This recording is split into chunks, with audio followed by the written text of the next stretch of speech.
When considering a new motorcycle, how high up on the decision-making process is practicality and common sense? If we only focus on common sense, then during the summer months, the streets and beaches of the world should be teeming with people wearing this, the Legionnaire's cap. The peak at the front protects the front of my face. The clever flap at the back protects the entirety of my neck. It packs flat as a pancake. It's machine washable. It has a great little drawstring tag at the back so I can adjust it even when wearing it, and it's phenomenal value.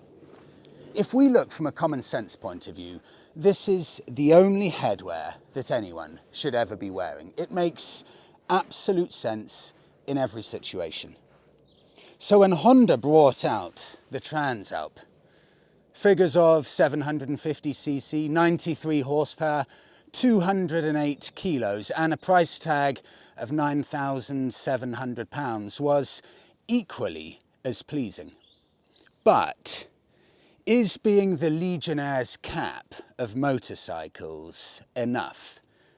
Does it even need to be any more than that? It's just a part spin special. That's all it is. It's a Honda Hornet. Same frame, same engine, jacked up suspension, a few other bits and pieces, but it's a part spin special. And you may not realise this, but that's exactly what you want from a bike like this. From a do-it-all bike, you want something where the components are used on a multitude of different bikes, because that means parts availability is going to be good, and this bike can be kept on the road for years and decades to come. Honda are masters at reusing different components, platforms, engines in a multitude of different bikes. It's what gives them such good longevity. And take a look at it. It's purposeful, borderline aggressive, but just the right amount of the kind of look that makes you want to travel the world on it. Just enough of the look that makes you want to turn your head as you walk away. But don't think you get all this purposeful nature for the standard price of £9,700. This has two packs on it. It's got the adventure pack and it's got the rally pack. The crash bars, the sump guard, the hand guards, a number of other bits and pieces, all included in the packs. I've never come across a bike where these add-on packs are so important to visually improve the aesthetics of a bike. Take away all of that, all of the fog lights, everything else, and you're left with an incredibly forgettable looking bike. And it gets even worse if you're from North America, because if you're from the USA and Canada, you don't even get this colour option, because Honda think for some unknown reason that the Americans wouldn't be interested in this colour. So all you get is the black version of this bike. It's got very definite nods everywhere to the original Transalps. Everything that made that original Transalp so special. It's not a poster bike. It's not something people put on their bedroom walls. It just goes about its business, and the looks mirror that. It's not going to win any looks awards specifically, but it has something about it, and I don't exactly know what it is. Proportions are very nice, if not slightly on the big side. I'm 6'1", and bear in mind I'm in a slight dip there. It's easy to flat foot it, but a little lightweight, this bike definitely is not.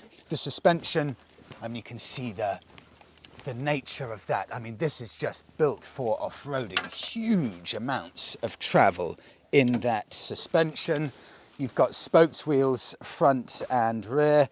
Again, this lovely colour combination, which I'm really a huge fan of, with a blue seat echoing back to the 80s and 90s Transalp that gave them that extra bit of character from a bike that specifically didn't necessarily have character in its looks. So the colour combinations are so important with that.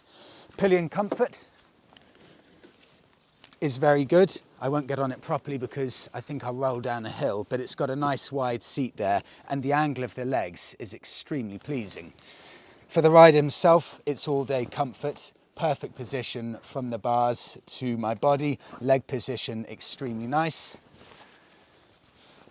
come and have a look at this, the screen. Again, pleasing. No more than that, but it does its job very well. So you can see here you've got battery voltage, you can see my miles per gallon consumption. There are 4 different modes I can adjust to a user set mode. I've got sport, standard, rain and gravel with a fuel indicator on the left hand side. One puzzling thing, within the adventure pack and the rally pack, bear in mind that will have cost me around £1,800. For those 2 packs that I hope will allow me to travel the world, Honda don't think I need a power output anywhere on the dash. They don't think I need heated grips, and more eye-openingly, they don't think I need a centre stand to do any maintenance while on the road, but they do think that I need a quick shifter. I don't get that from an adventure pack. One thing I'll touch on before we head the road and see what this is like. I did, for those who watch the channel, a video where I said the Honda Transalp won't start. It's the first press bike I've ever had where the bike wouldn't start. The battery was completely dead. And I almost despaired. Honda, there's no way Honda should be having any issues with starting ever. For anyone to have an issue, should never be Honda. I charged the battery and everything was fine. I still didn't understand what was wrong with it until English biker Dan got in touch, who has a long-term Honda Hornet on test, and he said that he's had to jump start that press bike 3 times because the tracker on the bike has been chronically draining the battery. And I've had exactly the same issue with that. I've had calls and messages from Honda at various times saying, "Are you okay? Is the bike okay?" Because they think that possibly the bike's been stolen. There's something in this bike that's been put on by the press team at Honda, tracking every single movement of it, and it's draining the battery. So don't think anything of it a few videos ago when the battery died. It's because of a tracker and definitely not because of Honda. Okay, let's hit the road. Let's first of all see what this is like on the tarmac.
I've ridden this bike for well over 1,000 miles in every different situation. On-road, off-road, touring, whizzing around, commuting in the city, everything. And I can confirm categorically, without exception, this has every ounce of that original Transalp's DNA. It's the kind of bike that you can leave on a street corner for 10 days at a time. You can commute to work on it. You can do 6 days worth of touring, strip it back, off-road it, give it minimal maintenance, and it will just carry on and on and on. It deals with every situation so competently. The only thing really large scale that's changed is the characterful V-twin engine has now been replaced with a far more mundane unit. This, being completely honest, is a very forgettable engine. There's nothing that you lay awake at night, eyes open, looking at the ceiling, daydreaming about. But It's so highly competent you forgive it. Because what did used to be a slightly gutless engine in the original Transalps is now a completely different animal. Over 90 horsepower means that you can sit and cruise all day at 95 miles an hour. You can overtake everything with complete ease, and it's taken away that one slight downside to the original Transalps. This is now a complete, every single situation, every environment, ultimate machine that really, in my eyes, it almost has no downsides at all. Filtering in the city, just a joy. I could go on about every situation, but let me just give you this as an example. So, this is a bike, of course, that will do everything, but it does everything to such a good standard. Imagine this, I'm filtering through town. And it's not just the lightness of steering and the ease of handling, but simple things that you wouldn't always pick up on. The turning circle, look at this.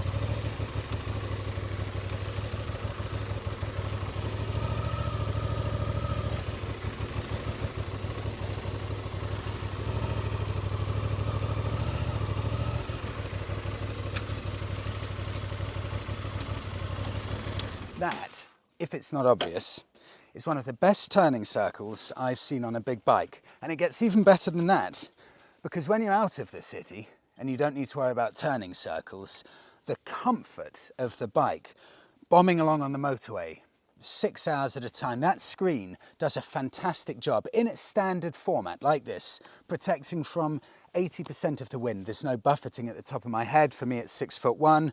The handguards, if you get those, protect from the wind chill factor for your hands, and the seat is all day comfort. I mean, look at that. Look at the padding on that seat. Position of my legs, everything. It's all so perfect. And the handling, let's say you're taking it for a B-road blast, you're heading off with some of your friends with super nakeds or sports bikes. Well, the level of confidence, the grip, really pushing it to the limit is borderline phenomenal. The brakes are fantastic, the suspension's brilliant, but the confidence is the thing for me that really is the shining star with regards to its ability. Push it to the limit, sit at the limit, go 3-5% past the limit. And it's not that kind of friend that begs you for more, likes one too many drinks and is a bad influence. This is a good friend. Just go on, Fred, we can do it. Push it that extra 5%. This is the kind of bike, the kind of friend that wants what's best for you.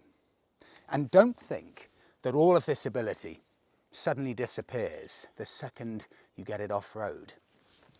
Picture the scene. I work at Deloitte in London. It's been a tough week. I finished the end of year accounts for a variety of clients.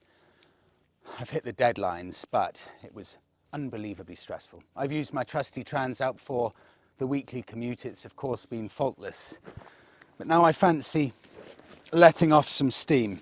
So this trusty commuter bike, within an instance, turned onto gravel mode, becomes a highly effective off-roader with the flick of a button.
The problem when reviewing this bike is to try and pigeonhole it, because you can't, because it does everything across the board as an 8.5 minimum out of 10. I don't know if it's better off-roading or commuting or adventure biking or touring or winter hacking or commuting. It's so ludicrously competent everywhere. It transitions so perfectly from motorways onto the B roads, press into gravel mode, and it's beyond highly competent. You really have to forget all about pigeonholing this bike into a certain grouping for what it's best at, because it defies any kind of sector, any kind of pigeonhole at all. It's a proper, genuine do-it-all bike.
Oh, it feels like spring. 13 degrees, blue sky.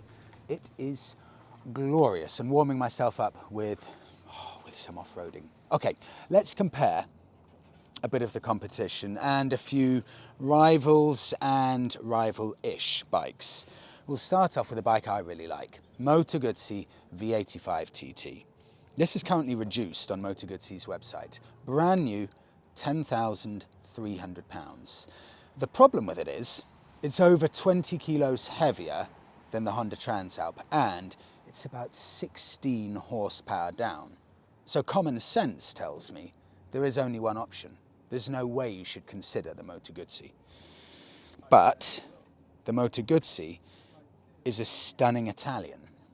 So do you go for looks and much less ability and potential practicality, or do you go with all of the common sense and all of the practicality that the Transalp offers? On paper it's an easy decision, but it's incredibly tough in reality. I think if it were my money and I was seriously looking at doing adventures with the bike, it was a bike that I needed to use for, like I said, commuting every single day of the week and then being able to adventure on stress-free, I would probably just, but it's incredibly close, find myself moving towards, even without thinking about it, the Honda dealership, but it's really close. You could look at the Yamaha Tenere, that's around £400 more expensive than the Transalp. It's also around about 20 horsepower or so down on power and 3 kilos lighter. Again, you can only side with the Transalp. I'll do one other interesting one. If you're a fan like me of the retro bikes, you've got the Triumph Scrambler 900. This is exactly the same price as the Transalp, but it's only 55 horsepower, and I've ridden it. It's nowhere near as capable off-roading. So again, common sense says you would have to go with the Honda. Look, in reality, for all of these options, if I were needing this bike as an everyday bike and for adventuring, it would have to be the Transalp every single day of the week. It just makes the most sense by a significant distance in every single category. On my podcast, every so often I ask, if you were to travel the world on motorbike, what would be the one bike that you would take? There are always the same three answers. In position 3, the Honda NC750X. Second, the Suzuki V-Strom, and always always in first position is the Honda Transalp. This hasn't built up its reputation over 38 years or so since when it was first launched, with market-leading horsepower figures or dynamism. It's earned it the hard way over decades of rock-solid reliability. This isn't just a Legionnaire's cap of motorbikes, it is the Legionnaire's cap of motorbikes. And we'll wrap it up there. The sun's about to set ahead of me. Monika's got to try and beat the London traffic. I, of course, will glide through all of the M25 traffic without worry. Thank you so much, everyone, for watching this review of the Transalp. I'd love to know your thoughts. Do you think there's anything better as a do-it-all bike than this? Thank you so much for watching. I'll see you all in the next one.